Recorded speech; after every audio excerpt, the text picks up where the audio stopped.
आतंकियों का साथ देने वाले पत्थरबाजों में भय, क्योंकि अब पूरा हिंदुस्तान बोल रहा है सेना की जाए। जो भी डिसीजन लिया वो बिल्कुल डेफिनेटली देश हित में था, और मैं समझता हूं कि मैं इंडियन आर्मी के साथ में हूं, मैं अपने भारत के साथ में हूं। आतंकवादियों के साथ अगर पत्थरबाजों का हाथ है तो फिर पत्थरबाजों के साथ क्या किया जाए? ये युद्ध में एक अपनी अपनी स्थिति होती है।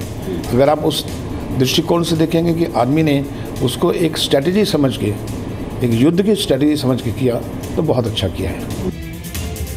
आतंकियों के खिलाफ सबसे बड़े ऑपरेशन से पूरा देश खुश है, लेकिन कश्मीर के पत्थरबाजों में मातम है।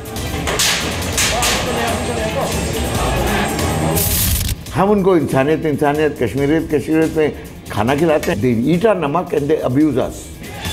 यही वजह है कि पत्थरबाजों के खिलाफ अब पूरे देश में गुस्सा है।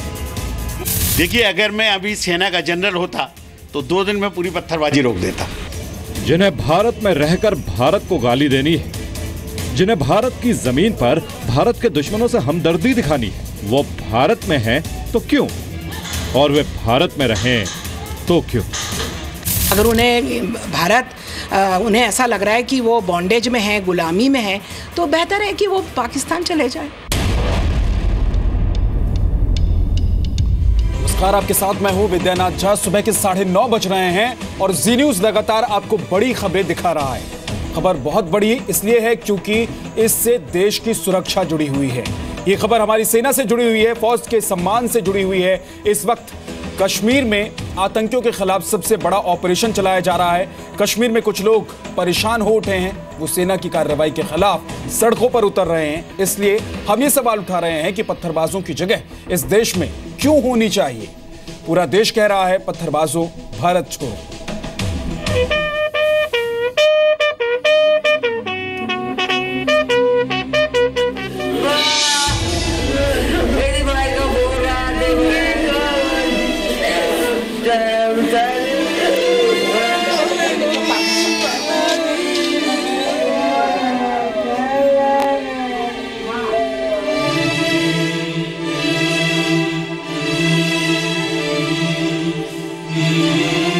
जो देश की हिफाजत के लिए जान दे देते हैं,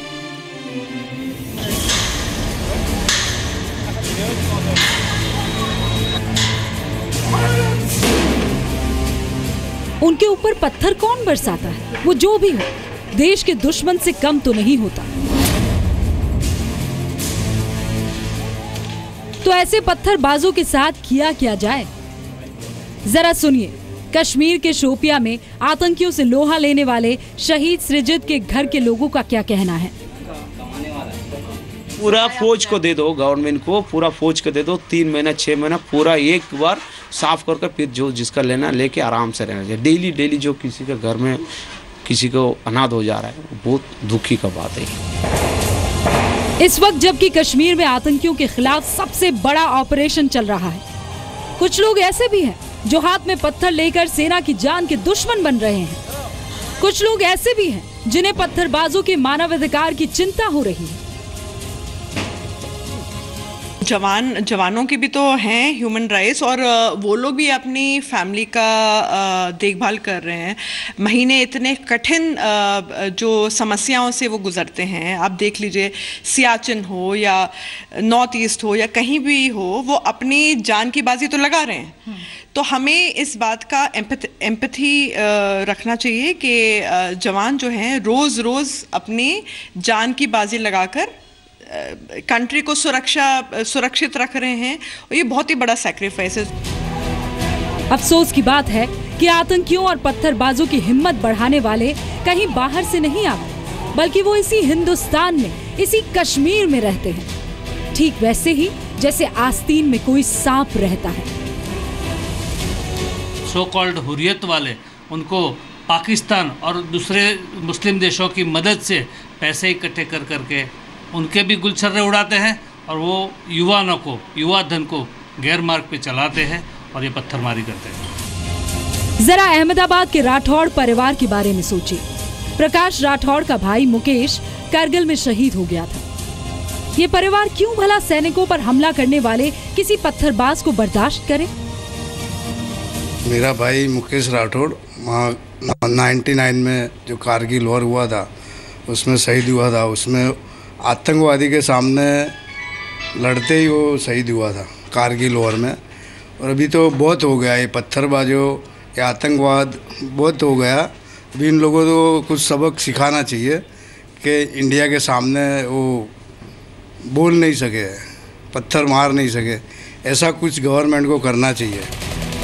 आज देश के लिए चैन की सांस लेने का वक्त है, क्योंकि कश्मीर में आतंकियों की सफाई हो रही है। आज देश के लिए सीना चौड़ा करके ये कहने का वक्त है कि हाँ, हम सेना के साथ हैं। मैं इंडियन आर्मी के साथ में हूँ, मैं अपने भारत के साथ में हूँ। और जो लोग भी कुछ दूसरी बातें कर रहे हैं वो सब गलत सलत है। जो लोग आज मेजर गगोई के ऊपर उंगलियां उठा रहे हैं, मैं उनके लिए सिर्फ इतना कहूँगा कि जब देश की बात आती है, जब राष्ट्र हित की बात आती है, तो वहाँ पर सियासत नहीं करना चाहिए। वहाँ पर बिल्कुल सियासत नहीं करना चाहिए। और कुछ भी बात करने से पहले 10 बार उन जवानों के बारे में सोचना चाहिए जो सीमा पर हमारे लिए खड़े हुए हैं। लोग उन्हें मार रहे हैं, पत्थर मार रहे हैं, लाठियां मार रहे हैं। ये कौन लोग हैं जो देश की मिट्टी का हक तक अदा नहीं करना जानते? हम उनको इंसानियत इंसानियत कश्मीरियत में खाना खिलाते हैं। And the anti Indian, the non nationalistic, they eat our namak and they abuse us. Okay, now as an army officer, what do I do? What are the Kashmiris doing? वो ह्यूमन राइट्स अब्यूज नहीं कर रहे, उनको कोई कुछ नहीं कह रहा, उनके खिलाफ कोई कार्रवाई नहीं कर रहा। मेजर गोगोई ने एक पत्थरबाज को जीप से बांधा तो हंगामा हो गया। ह्यूमन राइट्स का झंडा उठाकर सेना का मनोबल गिराने की होड़ सी लग गई। जरा सुनिए सुभाष घई ऐसे लोगों के लिए क्या संदेश देते हैं।